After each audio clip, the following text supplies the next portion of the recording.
I am here with Tricia Melton, who's the Chief Marketing Officer for Kids, Young Adults, and Classics for Warner Brothers. Welcome, Tricia. Hi, thank you. It's great to be here. So, Tricia, if you could tell us a little bit about your career path. I know you actually you spent most of your career in the TV business, and you did a stint at Turner, which is here in Atlanta, where I'm located. And then for the last several years, you were actually at Disney, but then you recently rejoined the similar organization to your Turner days, which is Warner Brothers. So I wonder if you could tell us a little bit about your career journey and then a little bit about Warner Brothers and where you sit within the larger organization. Yeah, sure. I'm happy to. So yeah, as you said, I have been in the entertainment. I've been an entertainment marketer my entire career. Literally straight out of college. I went to work for this really interesting company called Whittle Communications. Chris Whittle was an innovator in what we called back then place-based media. And I kind of cut my teeth in the entertainment business there. Chris he's sort of infamous for launching a news show targeted to high school and middle school kids called Channel One News. And it was very controversial at the time because it was provided free to schools with all the equipment, satellite dishes, and TVs in every classroom, all free. But there were 2 minutes of ads in the daily 12-minute news show. So it was super controversial, but was actually an incredible show. It's where actually Anderson Cooper got his start. Huh. Anderson Cooper was a fact checker on Channel One News when I first met him. True story. Wow. True story. So anyway, I cut my teeth, literally right out of college in the entertainment business. And I just really fell in love with it. I love this, I love the creativity and the storytelling aspect. And as I like to say, as a marketer, as an entertainment marketer, you get to be a storyteller. You get to be a storyteller for storytellers. So anyway, from there, I ended up in New York. I jumped into the cable business, working on Food Network when it was still fairly young in its lifespan, and had the opportunity to help reposition it from what at the time was really considered a channel for people who were just foodies to a channel that was really entertainment based, just for people who love food, which is right. Come on, everybody, all of us, right. And from there, I went on to launch a new network for women called Oxygen, which was developed in partnership with Jerry Laybourne and Oprah Winfrey and the Carsey Warner Mondebach producing team. Wow. And that was, super creative and amazing and, exhausting as startups typically are. And then from there, I did a brief stint at Lifetime, and then ended up getting the call from a great guy named Steve Koonin, who brought me to Atlanta to work on marketing for TBS. And TBS was about to undergo a rebrand from being sort of a superstation into a very comedy specific brand. And that was just an amazing opportunity. And over the course of time while I was there, I ended up working on leading marketing for TBS, TNT, and TCM. So that was my journey. And then I did a little stint of consulting, and then I got a call from a guy named Tom Ashheim, who is my current boss, who hired me to come work with him at Freeform. And Freeform, again, also young adult targeted network that had just done a major rebrand and really needed some help in sort of defining what that rebrand actually meant. So I did that, and that was exciting and fun. And then Tom had the opportunity to move over to Warner Brothers to lead this brand new division. The Kids, Young Adult, and Classics division is a brand new division. It had never existed before at Warner Brothers. And we lovingly call it Kayak, KYAC. Yeah. Kids, Young Adults, Classic. So got it. Yeah, we call it Kayak. And the whole purpose of that was to really begin to put more focus on these incredible brands that are within Kayak, but also to really elevate the kids and family business within Warner Brothers. So in my current role, the way that we're organized, I have oversight for marketing over Cartoon Network globally, Adult Swim globally, TCM as well. And then we have 3 different animation studios that, that I also oversee the marketing for: Warner Brothers Animation, Cartoon Network Studios, and a studio out of the UK that we just recently rebranded, Hanna-Barbera Studios, tipping our hat to the legacy of that great animation brand. Yeah. So that's where we are now. Wow. Okay. And so it sounds, you used the word global a couple of times. So I'm curious if you could just tell us a little bit about how that varies from here in the US versus outside of the US in terms of those brands and how they propagate outside of the US. Sure. So Cartoon Network in particular is a tremendously strong global brand. It is a dominant kids brand globally, and just about every region. So, and that has been really exciting to work on as we're sort of building a new kids and family approach within Warner Brothers. And I think, the opportunity has been, and there's a lot of new leadership within the international teams as well. So I think the opportunity has been to really focus on what does it mean to be a global kids and family brand, and to figure out how to continue to grow our business that way. And even more, I think that has become even more important as HBO Max has become, obviously a big priority for the company. And kids and family is is an important part of any streaming business. So. Yep. And those are, it's sort of like the what is it, Toyota Lexus approach, that you start them on Cartoon Network and then they can graduate to other parts of HBO Max later when they get older as well. Yeah, absolutely. Yeah. I call it from cradle to college to carpool. Oh, nice. We I like really take fans all the way through. I like it. Okay, excellent. Well, I'm curious, having had that career that spanned, for various, broadcast entities throughout your career, is there some advice that you wish you'd gotten early in your career, or maybe that you would give somebody that's just starting out their career? Yeah, sure. And I think this is advice that I would give regardless of the industry that you're working in. I think this is just, in general advice that I would give somebody. And it's advice that I give when I'm mentoring young people today.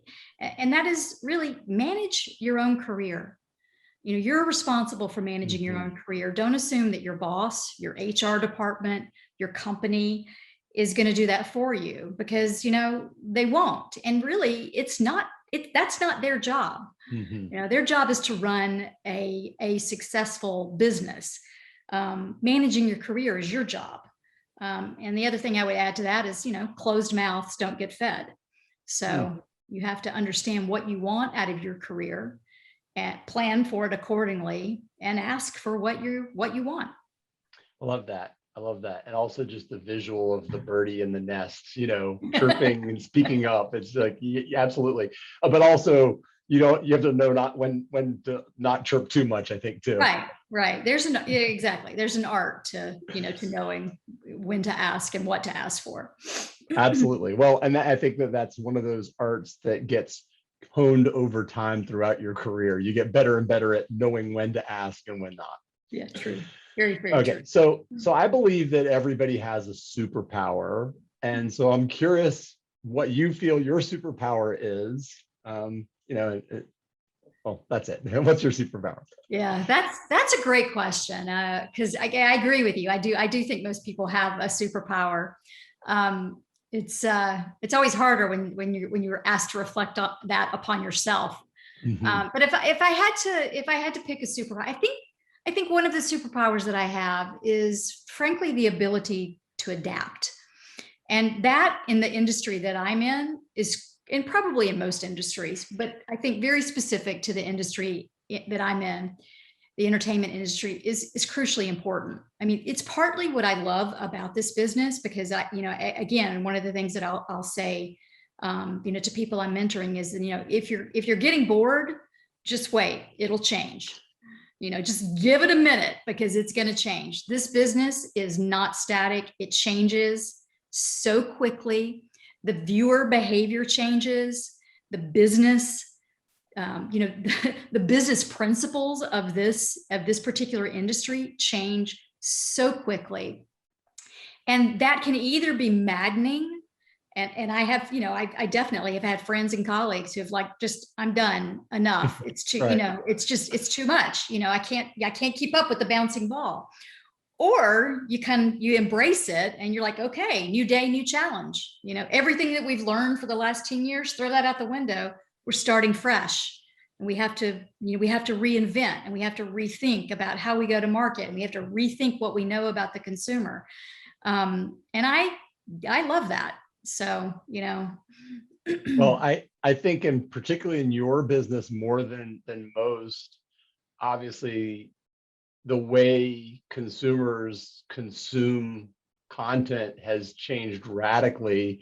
It used to be you paid your subscription to the cable company and they fed you what they fed you. Now, obviously, there's streaming platforms and there's multiple different channel distribution vehicles, ways people consume content. So maybe more than any, if that's your superpower, you need that in your business more than most. You really do. You do. Yeah. You need the ability to adapt, and you have to have the appetite for it.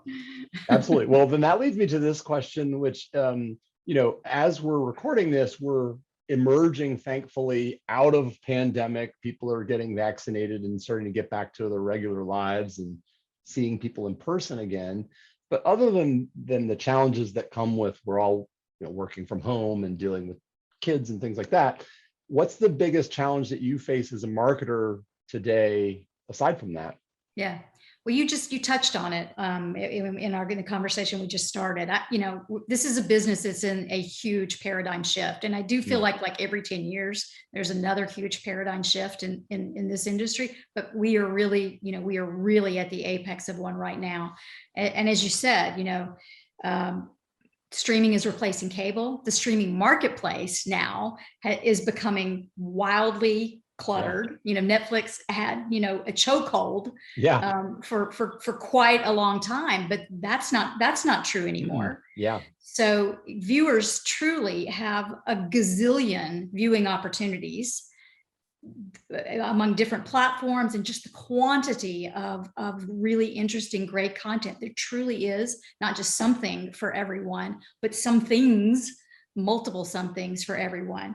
So that is, how do you develop a brand that really stands out in that environment?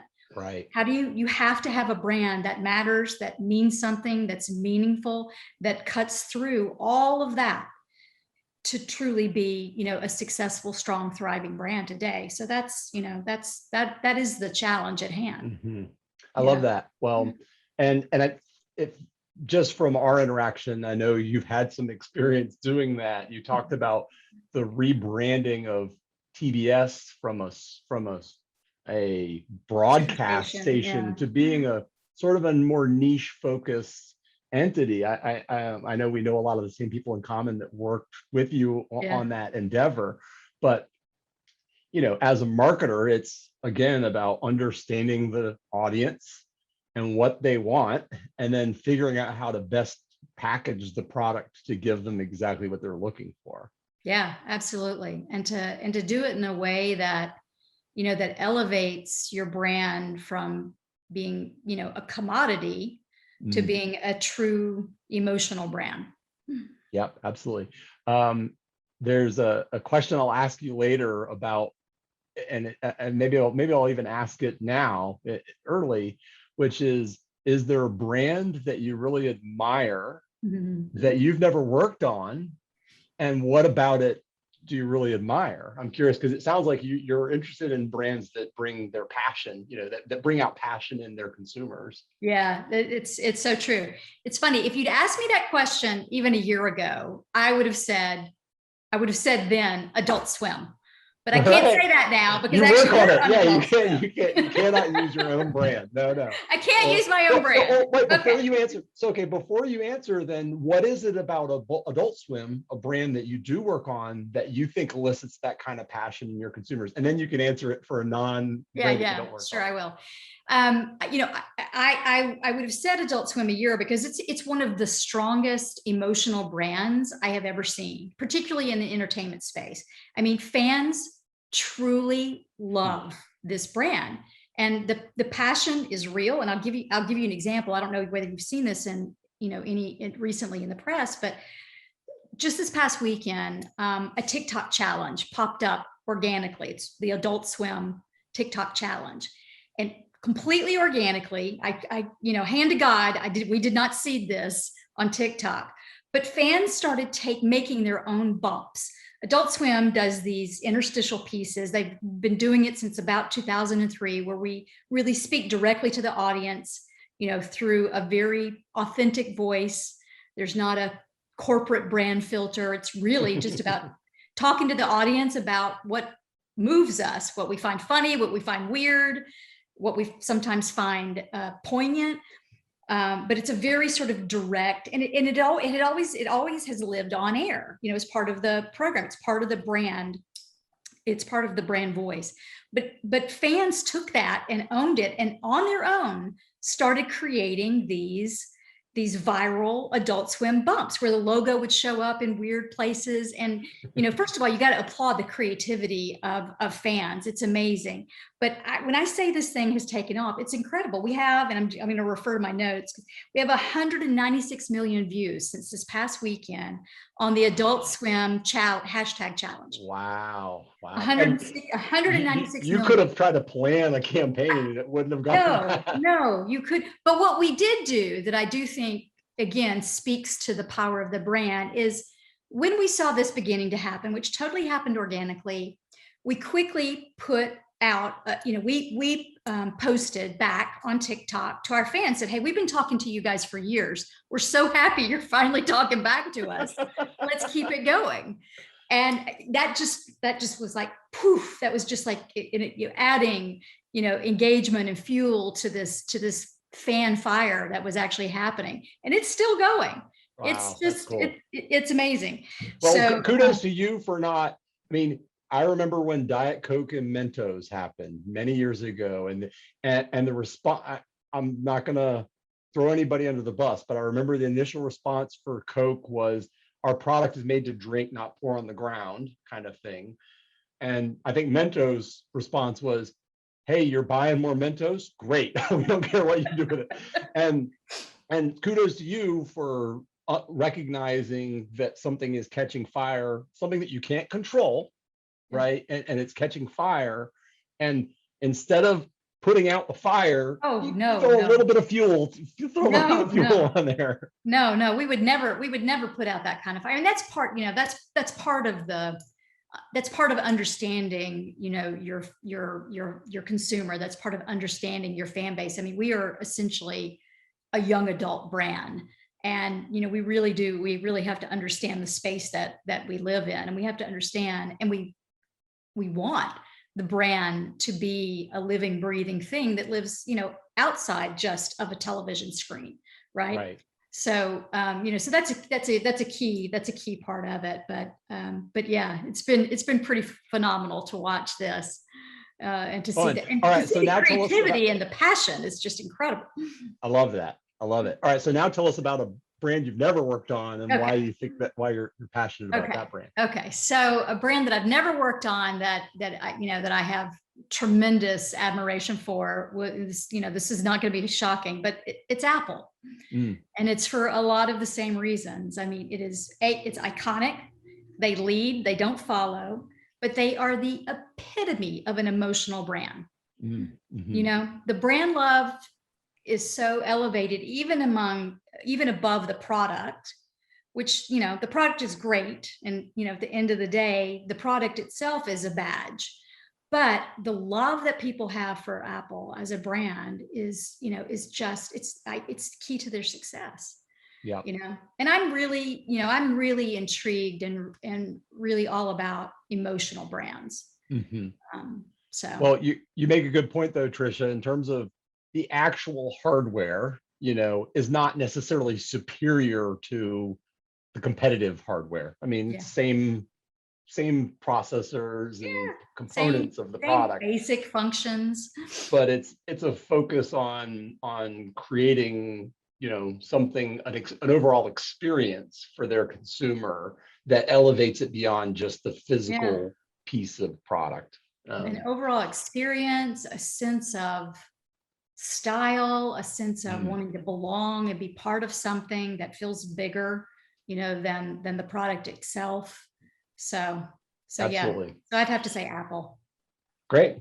So my next question is just, where do either you find inspiration for yourself, or do you find inspiration for your team outside of work, maybe even?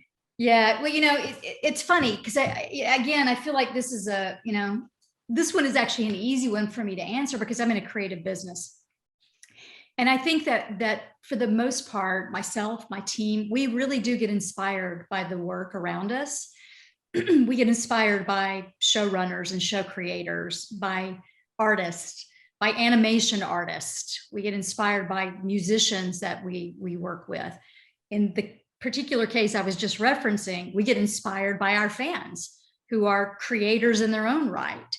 So, I work in a living, breathing, thriving, creative community. And I think that is really part of what keeps, the team's juices and enthusiasm going. And in fact, even when we're, frankly, when we're talking, internally about team building and morale, when we need those, we generally turn to the work. It's like, well, let's bring in a showrunner and have them talk about the work.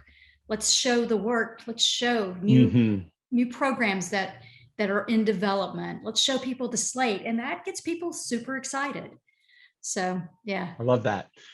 So what values do you want to demonstrate as a leader, or what values do you demand in somebody that you might be thinking about hiring for your team? Sure. I think really important values for a leader are honesty, particularly now, always, but I think even more so, but honesty, transparency, directness, and really importantly, the willingness to take risks for big ideas. I think those are all really key. Those are things that I try to bring to the table. They're things that I look for from my leadership. They're things that I hold in high value. I have worked in a lot of different places, and some places that I've worked really, really uphold those values very high and live by them. And I've worked in places where it's been a little more complicated. And I can tell you, I much prefer working, where there is a culture of transparency and honesty and directness and a good sense of humor. Right. And I do say, I have said this for years. Look, we're in a very creative business. We're in the storytelling business. We're not curing cancer. Right. At the end of the day, take a bit of a sense of humor with you. Yeah. Well, your goal is to entertain. And so if you can do that, then, so you brought up the idea of risk taking as being one of those values. With risk taking, sometimes that means you have to be willing to accept some failures, because sometimes if you take a risk, it doesn't always pay off. So I'm curious, how do you deal with failures that happen if you are trying to cultivate risk taking as a value? Yeah. You have to, that can't be lip service. You have to be willing to fail, in order to take a big swing. Now, you want to balance that with what I call smart failures. Let's make sure if we fail, we failed for the right reason, not because something was poorly executed or not because it was strategically bad. If we fail, then let's make sure that we're failing because of the right kind of reasons, not for lack of trying. Right. So, but you do have to have an appetite for that. You have to be okay with everything is not always, going to work as you envisioned it. But frequently you learn something really important so that the next time you're at bat, you actually do hit a home run.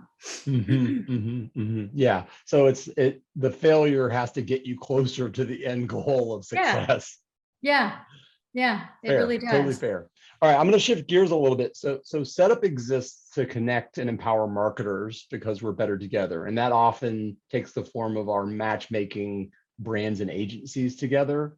I know you've probably worked with agencies throughout your career. So I'm just curious about how you feel the role of marketing agencies in your larger strategy is. How do you work with marketing agencies today?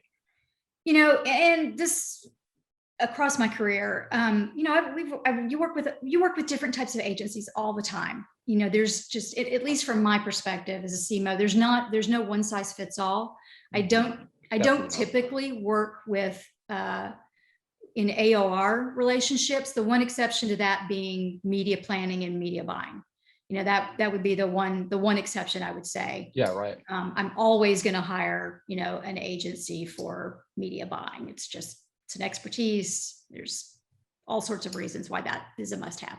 But from a marketing strategy or creative marketing agency, it completely depends on the campaign, the project, the initiative, what we're trying to do, the audience that we're trying to go after. And so there's a whole scope of different types from very, very small and very specific in terms of their their skill set to big agencies. And so it really just for me depends on what are we trying to achieve and what do we need? What's sort of the expertise we need to bring in to help us get there.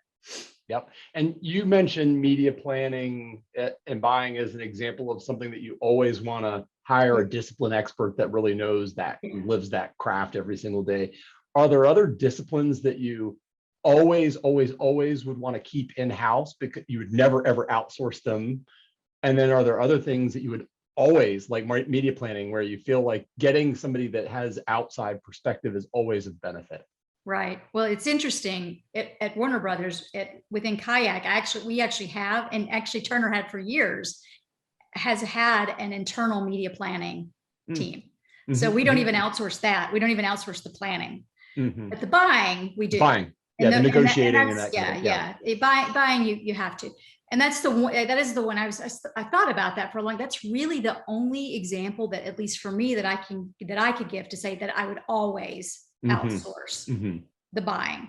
In terms of, is there something that I would never outsource? I don't, that's never is a very absolute term. How about rarely? Rarely.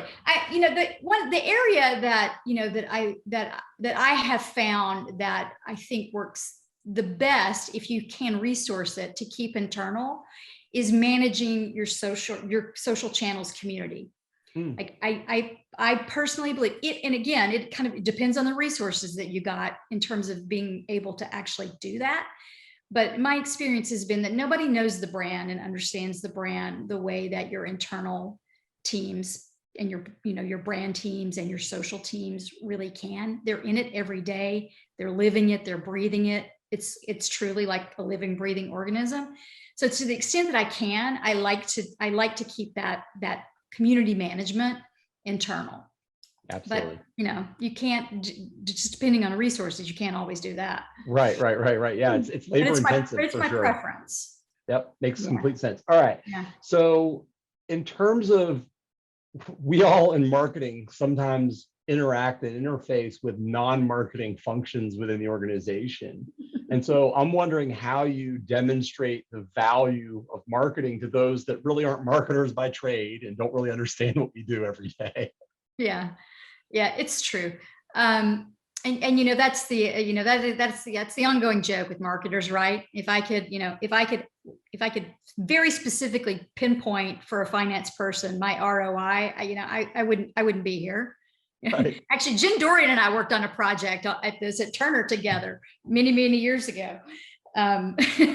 But look, there's the smart thing to do is to understand what your KPIs are from the beginning. Set the KPIs, set the goals, work your goals, deliver on your KPIs, and those are going to vary depending on what the brand is, what the objective is, and brands are in different stages of their life cycle, or you've just done a rebrand, so you're starting, completely fresh. So I think it's just really important to set KPIs that people outside of your internal marketing team understand. And they understand how you're working toward achieving those KPIs.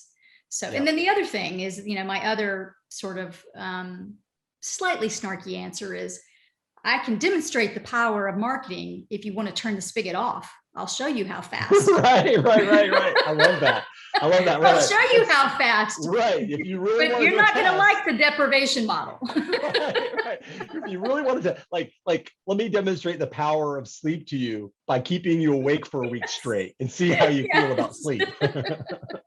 Right. Love it. All right. So is there a particular campaign that sticks out in your mind from either, your current gig or your past life that taught you a lot, either because it was a giant success or maybe because it was a huge flop and it taught you something valuable or lesson that you really needed to learn? Yeah, I got both. I got stuff on both sides of that coin.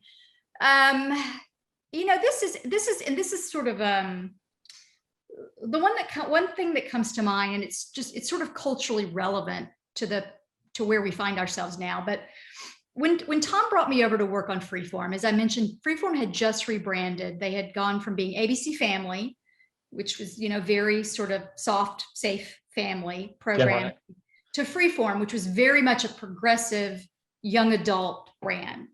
And when I worked with them on the positioning at the time, Freeform really was about identity and inclusion for young adults, two things that are really crucially important to millennial and Gen Z audiences.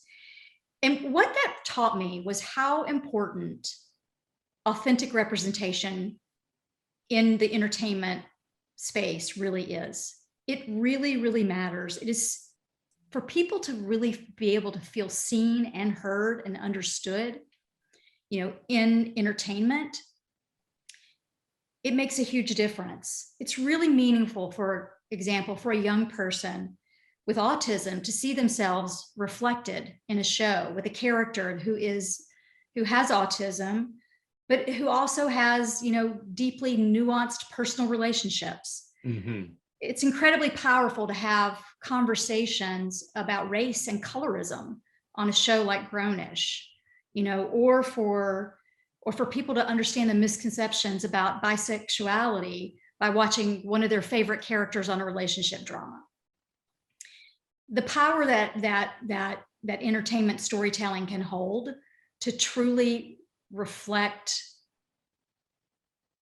culture and to reflect inclusion and diversity, it matters. And it has been largely missing up until the last, let's say, even 5 to 10 years. That wasn't widely recognized as an important aspect of storytelling in most of Hollywood. And that's changed. And it's important. That's great. And I think as the world has changed, it's both entertainment can both reflect the world, but it also can shine a light to where the world needs to go. Right. And so I appreciate both parts. It's both looking in the rearview mirror, and it's also looking forward as well. It is, and it's interesting you say that, because that's actually something I've been working on with the TCM team. We've been doing some repositioning and strategy work on TCM, which is a great brand. It's it's a beloved brand. It's a passion brand, but it is grounded, as you know, in classic film. Much of that from the 40s and 50s, where culture and the world was in a very different space. Right. So how do you resolve that in today's culture? And so we spent a lot of time thinking about that and reflecting on that, and really positioning TCM to be about that connection of culture and classic. TCM secret sauce is the fact that they have great classic movies, but it's the context and the curation that they put around them that matters. And so the opportunity was, let's take that secret sauce that we do so beautifully and connect it to today's culture. So it becomes culture forward, but classic inspired. Yeah. And it gives us a way to talk about movies from the past that, as if we looked at them today, can be problematic, right? Yeah. Everything from Gone with the Wind to Breakfast at Tiffany's. But it gives us a way to talk about those. And we did a whole programming theme around called Reframed, where we took these movies and we unpacked, the differences between how society and how culture treated certain situations, characters, themes then, and how we have to think about that now. Because, you can't move forward without understanding the past. Right. So, even I think it's so relevant because even a classic film brand can do this. And not only can they do it, can we do it? We can do it beautifully. And in a way that, that other brands, I mean, you can get a ton of classic movies on Amazon Prime these days, but you're not going to get any of that. So, well, to your point, I think for a company like Turner Classic Movies, or division like Turner Classic Movies, you have the opportunity to provide a contextual wrapper around the content versus just here's the content. Right. Yeah. And to foster conversation about it. Right. That's really, I think, one of the key opportunities for that brand. Absolutely. Well, okay. So I have some rapid fire fun questions that have nothing to do specifically with marketing. So are you ready? I'm ready, I think. All right. So first is there a band or a book or a movie? Maybe I shouldn't give you a movie option. That's maybe not fair. Or a quote that really inspires you. Oh, I like the quote. I actually had this quote painted outside my office at one time. And it's a quote from Katharine Hepburn, appropriately enough. So you get a movie, you get the movie in there and the quote. I swear that wasn't intentional. This was this was back when I was at Disney. But her quote that I love is, if you obey all the rules, you miss all the fun. And that's a little bit of a mantra. And I think it's an important mantra, perhaps for an entertainment marketer, perhaps maybe more so than other types of marketing. But because we're in a business that's pivoting and changing, and because we're in a business where, as I said, we're required to be storytellers for the storytellers, you can't always do things in a traditional way, and you shouldn't. So for me, that's just about liberating yourself from the expected, right? I love that. So that's one of my favorite quotes. I love that. All right. Do you have a backup book or a band or something else that you want to share also? It's okay if you don't. Let's see. My backup book. Or a movie. You could even pick a movie if you want. Let me think. What would my backup movie be? So many choices. All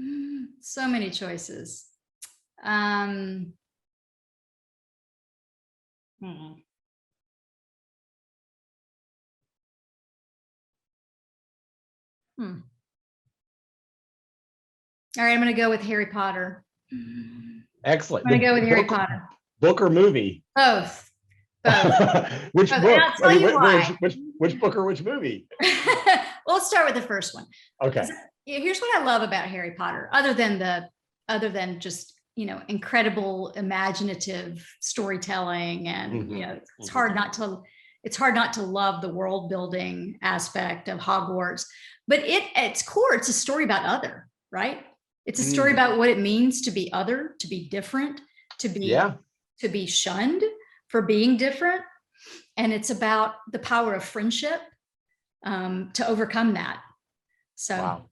Well, great storytelling should be about all of those things, I love that. Okay. Very true. Let's see. Other than family, where do you find joy outside of work?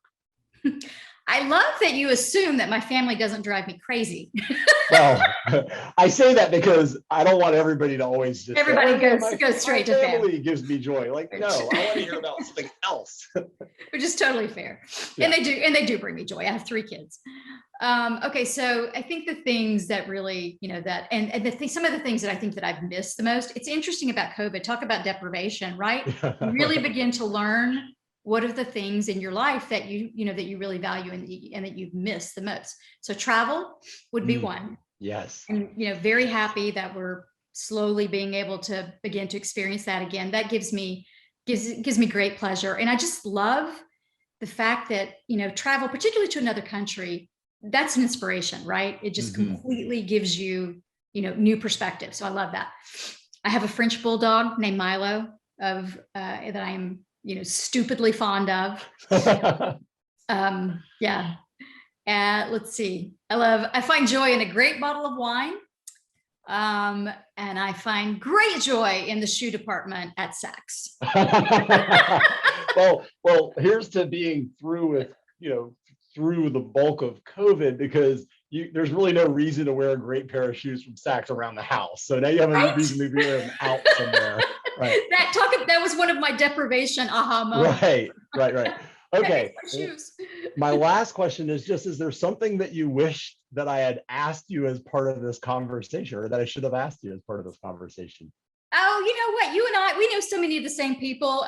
We could have spent a half hour just playing the "Who do you know" game and comparing notes. So Absolutely. that would have been fun. we can still do that, but perfect. Well, I want to thank you, Tricia Melton. So I'm going to make sure I get the title right: Chief Marketing Officer of Kids, Young Adults, and Classics at Warner Brothers. Thank you so much for this time. It's been amazing, Tricia. Thank you. This was so fun. Thank you.